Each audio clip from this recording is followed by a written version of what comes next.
The Iraqi army exists no more. The Syrian army is down to at least 50% of its size of 2 years ago. The Egyptian army, all of its 14 divisions, maybe 7 are in any way active, not corroded, corrupt, falling apart. The Arab military threat to Israel has evaporated. Arab societies, as you all know, from Libya and Tunisia through Egypt to Syria, and it'll yet, unfortunately, come to Jordan, are so convulsed with internal conflict that for the next 2 to 3 to 4 decades, they're going to be racked by such internal tensions and such internal economic disparities and needs that their ability to mount a coordinated offensive against Israel in the conventional military sense is simply gone. It's gone. It's gone.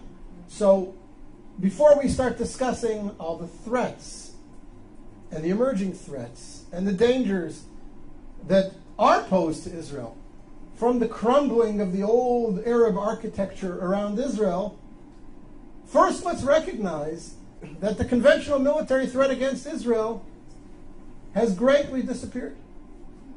And that is a net gain for Israel. It has tremendous long-term significance.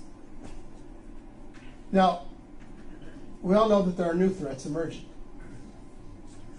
What was the authoritarian control over countries like Egypt, where the security services had penetrated every element in society. You couldn't burp, you couldn't breathe, you couldn't blow your nose without somebody in the security services knowing about it. That's all gone. Morsi doesn't have control over the streets of Cairo, never mind the sands of Sinai, and whoever emerges as the leader or one of the leaders in Syria towards the future will never have the same authoritarian control over the country that Assad's Mukhabarat, his security services, had. So that creates potential for great conflict. We all know about the threat of weapon stocks, missiles spreading all over, new weapon systems coming into the region, whether it be from Iran or from Russia. All these pose security threats to Israel that Israel will have to deal with in the coming years and perhaps decades. But the conventional military threat, the Israeli fear that the combined armies of Egypt, Iraq, Syria are going to mount a coordinated offensive like they did in the Yom Kippur War against Israel, that's gone. That's gone, thank God, it's gone. And therefore I say to you, again, Israel is winning.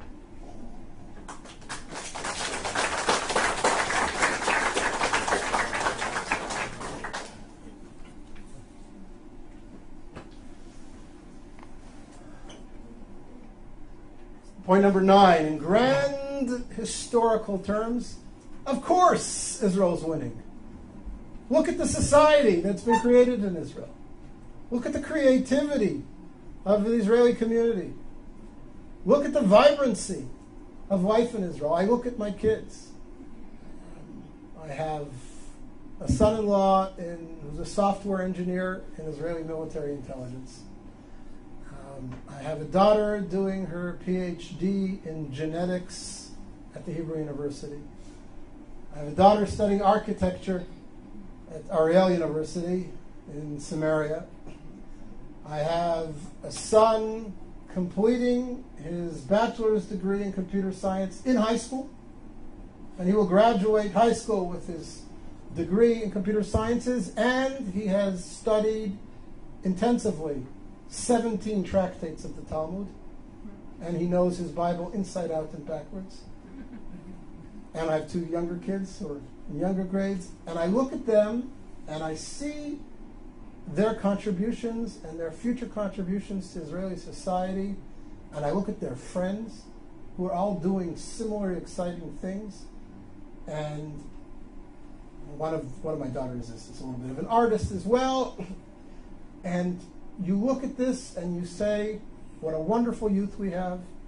What a powerful country we have.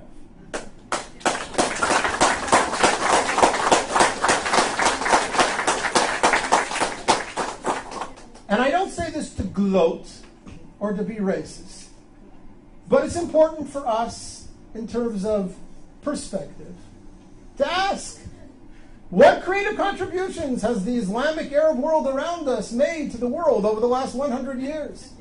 What technologies have been bought by Facebook, Yahoo, Microsoft, and Intel from Saudi Arabia? What's the gross national product of all 40 Arab countries around us put together, leaving oil aside? And again, not because I mean to be denigrating or dismissive of the Arab world, and not because I want to gloat, but because I want to reinforce in our own minds how powerful we are, how vibrant a society, how creative a society Israel has become, how proud we ought to be, how right we are to be able to continue to claim that Israel is an honorable member of the world community and making contributions to that world. It's important for us to remember that we're winning. We have a wonderful country, and it will yet do great things for the Middle East and for the world.